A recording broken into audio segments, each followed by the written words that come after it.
কোনো অধ্যাদেশ জারি হওয়ার 15-20 দিন, 1 মাস 2 মাস পরে দ্বিতীয় সংশোধনী আনা হয়েছে, কোথাও কোথাও তৃতীয় সংশোধনীও আনা হয়েছে। মূলত অধ্যাদেশ একটা। তো যখন বিল আকার উত্থাপন করা হয় জাতীয় সংসদে, সব অধ্যাদেশগুলোকে এক করে একটা বিল আকারেই উত্থাপন করা হয়েছে। কিন্তু কোনো বেসরকারি সদস্য যখন কোনো সংশোধনী আনে এবং সেটা যদি রিজনেবল মনে হয় সংসদের কাছে বা সরকারি দলের কাছে, মেজরিটি পার্টির কাছে, তখন সেটা সংসদের বিবেচনায় নেওয়া যায়। এখানে তারা আপত্তি দিয়েছেন, তারা কিন্তু কোনো সংশোধনী এনে তারপর আপত্তিটা দিতে পারতেন, তারপরেও তাদেরকে কথা বলার সুযোগ দেওয়া হয়েছে। আমরা আজকে এখানে কয়েকটি বিষয়ে আপনাদের মনোযোগ আকর্ষণ করব।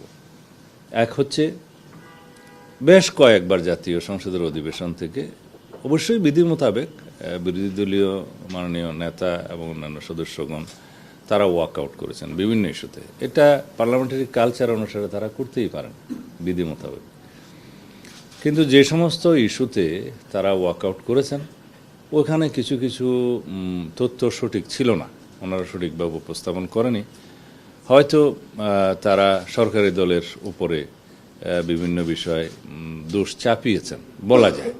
সেই বিষয়গুলো আমরা তাৎক্ষণিকভাবে যতটুকু অ্যাড্রেস করা দরকার পার্লামেন্টে সেইটুকুন আমরা অ্যাড্রেস করেছি। কিন্তু ওনারা যখন বাইরে এসে প্রেসের সাথে কথা বলেছেন তার মধ্যে অনেকগুলো বিষয়ে কথা বলেছেন, যেগুলোর বিষয়ে আমাদের এখন বাইরে সেটার আমাদের জবাব দেওয়া প্রয়োজন। তা না হলে আমরা অনেকটা আপনাদের কাছে, মিডিয়ার কাছে, জাতির কাছে আমরা হয়তো আমাদের বিষয়টা পরিষ্কারভাবে তুলে ধরতে পারবো না। সেই জন্য আজকের এই প্রেস ব্রিফিং। এই অর্ডিন্যান্সগুলোর বিষয়ে আমাদের মাননীয় আইনমন্ত্রী কথা বলবেন। আমরা 133টি অর্ডিন্যান্স আর্টিকেল 93 অনুসারে পার্লামেন্টের প্রথম বৈঠকে আমরা প্রথমে এগুলো উপস্থাপন করেছি, যেটা সাংবিধানিক বাধ্যবাধকতা উপস্থাপন করার। তার মধ্যে 4টা বিষয় থাকে।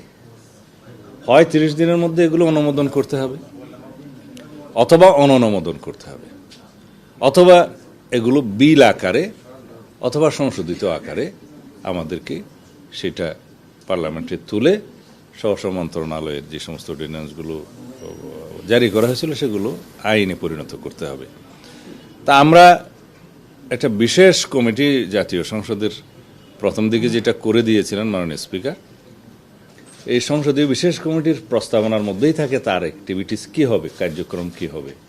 তাতেই বলা হয়েছে যেহেতু এখন মন্ত্রণালয় সম্পর্কিত কমিটিগুলো, স্থায়ী কমিটিগুলো এখনও গঠন করা সম্ভব হয়নি, সেই জন্য এই বিশেষ কমিটি অধ্যাদেশগুলো পর্যালোচনা করে সংসদে রিপোর্ট পেশ করবেন।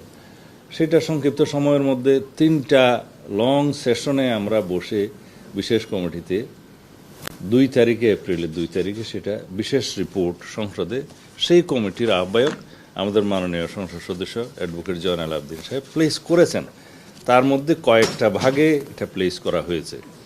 তার মধ্যে 98টি অর্ডিন্যান্সের ব্যাপারে প্রথম ভাগে বলা হয়েছে এটা অ্যাজ ইট ইজ আমরা সংসদে যেভাবে আছে সর্বসম্মতিক্রমে পাশ হবে। এরপরে 16টা অধ্যাদেশের বিষয়ে বলা হয়েছে যে এটা আমরা যাচাই বাছাই করে পরে বিল আকারে সংসদে উত্থাপন করা হবে। তারপরে একটা তালিকা আছে, সেই তালিকার মধ্যে যেগুলো আমরা হেফাজত এবং রহিতকরণ করব সেই তালিকাটা আছে। আরেকটা আছে সংশোধিত আকারে, সেটার সংখ্যা সম্ভবত 15টা। এখন সেই বিষয়গুলো আমরা কিভাবে উত্থাপন করলাম, মাননীয় বিরোধী দলীয় নেতা পরে যখন ওয়াকআউট করেন তখন তিনি বললেন যে 91টা বিল এখানে উপস্থাপন করা হয়েছে, 16টা যাচাই বাছাই করে পরে উত্থাপন করা বলে বলা হয়েছে, বাকিগুলো গেল কোথায়? আইনমন্ত্রী সাহেব ফ্লোরে জবাব দিয়েছেন যে 91টার মধ্যেই কিন্তু বাকি 17টা অন্তর্ভুক্ত। কারণ কোনো অধ্যাদেশ জারি হওয়ার 15-20 দিন, 1 মাস 2 মাস পরে দ্বিতীয় সংশোধনী আনা হয়েছে, কোথাও কোথাও তৃতীয় সংশোধনীও আনা হয়েছে। মূলত অধ্যাদেশ একটা। তো যখন বিল আকার উত্থাপন করা হয় জাতীয় সংসদে, সব অধ্যাদেশগুলোকে এক করে একটা বিল আকারেই উত্থাপন করা হয়েছে। এইটা আমার মনে হয় মাননীয় বিরোধী দলীয় নেতা হয়তো খেয়াল করেননি।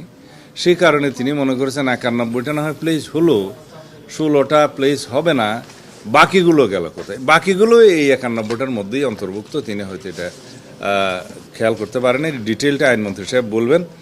আর যে সমস্ত বিলগুলো নিয়ে পার্লামেন্টে এই বিশেষ রিপোর্টের মধ্যে মাননীয় বিরোধী দলীয় সদস্যগণ নোট অফ ডিসেন্ট দিয়েছিলেন, এই বিশেষ কমিটির রিপোর্টে হুবহু সেই সমস্ত নোট অফ ডিসেন্টগুলো উল্লেখ করা হয়েছে যেভাবে তারা দিয়েছেন। এবং নোট অফ ডিসেন্টওয়ালা অধ্যাদেশগুলো যেগুলো সংসদে উত্থাপিত হয়নি বা সংশোধিত আকার হয়েছে অথবা রহিত এবং হেফাজতকরণের জন্য উত্থাপিত হয়েছে, এই সব বিষয়ে নজিরবিহীনভাবে মাননীয় স্পিকার 2 মিনিটের জায়গায় কোথাও 10 মিনিট 15 মিনিট করে কয়েকজন সদস্য বিরোধী দলীয় সদস্যদেরকে কথা বলার সুযোগ দিয়েছেন। তারা দীর্ঘ লিখিত বক্তব্য পাঠ করেছে, আপনারা দেখেছেন। এবং এটাও কিন্তু নজিরবিহীন।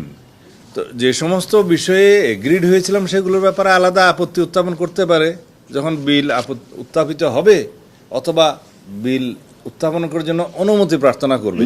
এই স্টেজটাকে বলা হয় পার্লামেন্টের প্র্যাকটিসে, কেউ আপত্তি দিলে অনেক সদস্য সংখ্যা থাকলেও একজনকে এর উপরে কথা বলতে দেয়া হয়। 2-1টা বিলের ক্ষেত্রে আমি দেখেছি মাননীয় স্পিকার কয়েকজনকেও চান্স দিয়েছেন, সুযোগ দিয়েছেন। 2 মিনিটের জায়গায় যেটা আগের ট্রেডিশন 10 মিনিট 15 মিনিট করে দিয়েছেন। এবং সমস্ত বক্তব্যগুলো দেখা গেছে তারা বাইরে থেকে রেডি করে নিয়ে গেছে, which is good, I appreciate it, ready হয়ে যাওয়া ভালো। কিন্তু এটা রচনা আকারে তারা পাঠ করেছেন বিবৃতিগুলো। এরপরেও আমরা কোনো কারণ দেখিনি শেষের দিনে ওয়াকআউট করার। সেটা যেটা হয়েছে জুলাই স্মৃতি জাদুঘর, সেটা হ্যাঁ রিপোর্টের মধ্যে অ্যাজ ইট ইজ পাশ করার জন্য সবাই এগ্রিড হয়েছিল, কিন্তু মন্ত্রণালয় যখন বিলটা আনে অ্যাজ ইট ইজ আকারেই আনছে। কিন্তু কোনো বেসরকারি সদস্য যখন কোনো সংশোধনী আনে এবং সেটা যদি রিজনেবল মনে হয় সংসদের কাছে বা সরকারি দলের কাছে, মেজরিটি পার্টির কাছে, তখন সেটা সংসদের বিবেচনায় নেওয়া যায় এবং সেই সংশোধনীটা ভোটাভুটির মধ্যে গৃহীত হয়। হ্যাঁ, এখানে তারা আপত্তি দিয়েছেন, তারা কিন্তু কোনো সংশোধনী এনে তারপর আপত্তিটা দিতে পারতেন, তারপরেও তাদেরকে কথা বলার সুযোগ দেওয়া হয়েছে।